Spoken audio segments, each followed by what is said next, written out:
Hello student, स्वागत है आप सभी का आज की एक और नई वीडियो में। आज यहाँ पर हम कक्षा 10वीं विषय विज्ञान का पेपर देखेंगे। इस वीडियो में हम आपको प्री बोर्ड परीक्षा 2026 विषय विज्ञान कक्षा 10वीं का पेपर बताने वाले हैं। वीडियो को ध्यान से देखिएगा। अगर आप चैनल पर पहली बार आए हैं तो चैनल को सब्सक्राइब कर दीजिए और इस वीडियो को भी लाइक कर दीजिए। तो चलिए शुरू करते हैं। यहाँ पर आप देखिए, सबसे पहले आपसे सही विकल्प प्रश्न पूछे जाएंगे। प्रश्न नंबर 1 में आपसे पूछा है लेंस की क्षमता का एसआई मात्रक है। यहाँ पर आपको डायोप्टर पर टिक करना है। लेंस की क्षमता का एसआई मात्रक डायोप्टर है। इसके बाद अगला प्रश्न है कार्बन की संयोजकता है। कार्बन की संयोजकता 4 है। यहाँ पर हम ऑप्शन बी पर टिक करेंगे। इसके बाद है प्लेजोडियम में जनन होता है। तो प्लेजोडियम जो है उसमें बहुखंडन द्वारा प्रजनन होता है, जनन होता है। यहाँ पर हमें ऑप्शन डी पर टिक करना है। नंबर 4 पर है स्वपोषी पोषण के लिए आवश्यक है। स्वपोषी पोषण के लिए कार्बन डाइऑक्साइड, जल, क्लोरोफिल, सूर्य का प्रकाश, ये सभी आवश्यक है। यहाँ पर आपको ऑप्शन डी पर टिक करना है। इसके बाद है मनुष्य में लिंग गुणसूत्र की संख्या होती है। तो मनुष्य में लिंग गुणसूत्र की संख्या 23 होती है। अगला प्रश्न है धातुओं द्वारा कौन सा गुण प्रदर्शित नहीं किया जाता। तो धातुओं के द्वारा भंगुरता का जो गुण है वो प्रदर्शित नहीं किया जाता। प्रश्न नंबर 2 है रिक्त स्थानों की पूर्ति कीजिए। यहाँ पर आपसे 6 नंबर में रिक्त स्थान पूछे हैं और 6 नंबर में ही आपसे सत्य असत्य पूछे थे।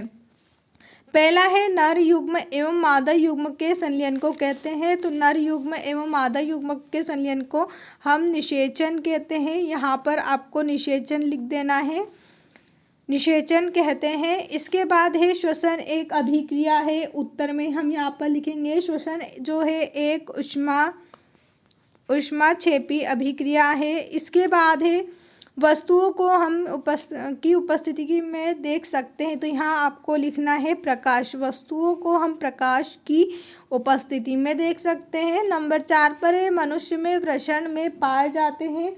मनुष्य के वृषण में वृषण कोश पाए जाते हैं। यहाँ पर आपको लिखना है वृषण कोश पाए जाते हैं।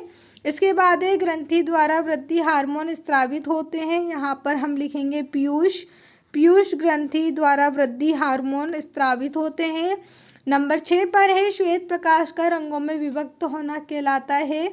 श्वेत प्रकाश का रंगों में विभक्त होना वर्ण विक्षेपण कहलाता है। यहाँ पर आपको लिखना है वर्ण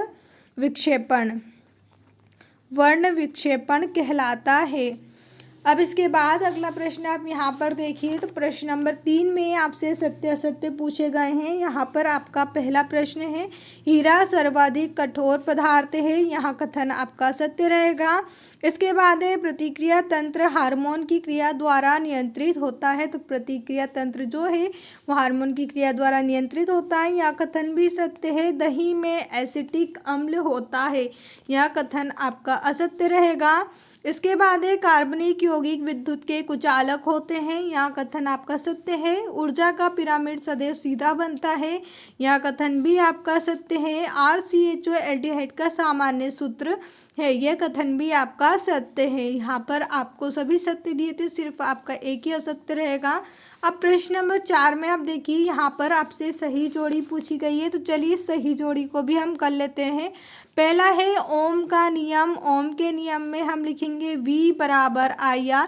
यहाँ पर हमने नंबर डाल दिया है। विभवांतर का मापन हम मिलाएंगे वोल्ट मीटर से। इसके बाद है प्रतिरोधकता का मात्रक जो है वो हम ओम मीटर से मिलाएंगे। इसके बाद है अनुवांशिकता जनक जिसे ग्रेग जॉन मेंडल कहा जाता है। सिरका जिसे हम एसिटिक अम्ल कहते हैं। और हमारा आखिरी बचा बेंजीन जिसे हम C6H6 कहते हैं। अब इसके बाद प्रश्न नंबर 5 में आपसे एक शब्द या एक वाक्य में उत्तर पूछे गए हैं। यहाँ पर आपको एक वाक्य में ही उत्तर बताना है। पहला प्रश्न है एक इलेक्ट्रॉन पर कितना आवेश होता है। एक इलेक्ट्रॉन पर 1.6 × 10⁻⁻19 कूलम्ब आवेश होता है। इसके बाद अगला प्रश्न है अंतरिक्ष यात्रियों को आकाश कैसा दिखाई देता है। तो अंतरिक्ष यात्रियों को आकाश जो है काला दिखाई देता है। इसके बाद है अम्ल एवं क्षारों की अभिक्रिया को कहते हैं। अम्ल एवं क्षारों की अभिक्रिया को हम उदासीनीकरण कहते हैं। यहाँ पर आपको उदासीनीकरण लिखना है, उदासीनीकरण कहते हैं। इसके बाद अगला प्रश्न है, वंशागति के नियम किसने दिए? वंशागति के नियम गेगर जॉन मेंडल ने दिए थे। इसके बाद अगला प्रश्न है, ग्रेफाइट में एक कार्बन परमाणु अन्य कितने कार्बन परमाणुओं से जुड़ा होता है?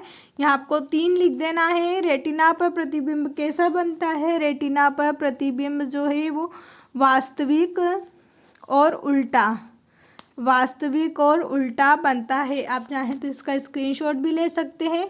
अब इसके बाद अगला प्रश्न यहाँ पर आपसे 2 नंबर में पूछे जाएंगे। यहाँ प्रश्न आपसे 6 से लेकर यहाँ पर आप देखिए प्रश्न नंबर जो है 15 तक आपसे 2 नंबर वाले प्रश्न पूछे जाएंगे। यहाँ पर आपको बाकी के सभी प्रश्न भी दिए हुए हैं। जिस प्रकार 8वां प्रश्न नंबर 9 आपसे 2 नंबर में पूछा है, प्रश्न नंबर 10, 11, 12, 13, 14 और 15 यहाँ पर आप देखिए सभी प्रश्न आपसे 2 नंबर में पूछे हैं। यहाँ पर आपको बहुत ही सीमित आंसर बताना है। यहाँ पर आपको जो है 30 शब्दों में ही आंसर आप यहाँ बता सकते हैं 2 नंबर वाले प्रश्नों के लिए।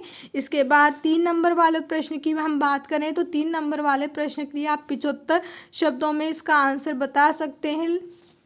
यहाँ पर आप देखिए प्रश्न नंबर प्रश्न नंबर जो है यहाँ पर आप देखेंगे 16 से आपको 3 नंबर वाले प्रश्न दिए जाएंगे। यहाँ पर 19वां प्रश्न आपको दिया हुआ है। अब इसके बाद प्रश्न नंबर 20 भी जो है यहाँ पर आपसे 3 नंबर में पूछा जाएगा। प्रश्न नंबर 21 से 23 तक आपसे यहाँ पर 4 नंबर वाले प्रश्न पूछे जाएंगे। आप इनमें से जिस भी प्रश्न का आंसर चाहते हैं मुझे उस प्रश्न का नंबर कमेंट करके ज़रूर बताइएगा, जिसका आंसर मैं आपको अपने टेलीग्राम चैनल पर बताऊंगी। टेलीग्राम चैनल ज्वाइन करने के लिए मैंने आपको नीचे डिस्क्रिप्शन में लिंक दी हुई है, जहाँ से आप हमारे टेलीग्राम चैनल को ज्वाइन कर सकते हैं, जहाँ आपको इन सभी प्रश्नों के आंसर बताए जाएंगे। हम बात कर रहे थे हमारे प्रश्नों की, जहाँ पर ये 4 नंबर पे पूछे जा रहे थे। प्रश्न नंबर 21 आपको दिया हुआ है, जिसमें आपसे विरंजक चूर्ण एवं धावन सोडा के सूत्र एवं उनके 2 उपयोग पूछे गए हैं। अथवा में तारे क्यों टिमटिमाते हैं, आपको कारण बताना है। प्रश्न नंबर 22 में आपसे 4 नंबर में एक चित्र पूछा जाएगा। इसके बाद प्रश्न नंबर 23 में आपसे एक सवाल पूछा जाएगा 4 नंबर में। उम्मीद है आपको हमारी ये वीडियो पसंद आई होगी। अगर अभी भी कहीं डाउट है तो आप मुझे कमेंट करके पूछ सकते हैं। वीडियो देखने के लिए आप सभी का धन्यवाद।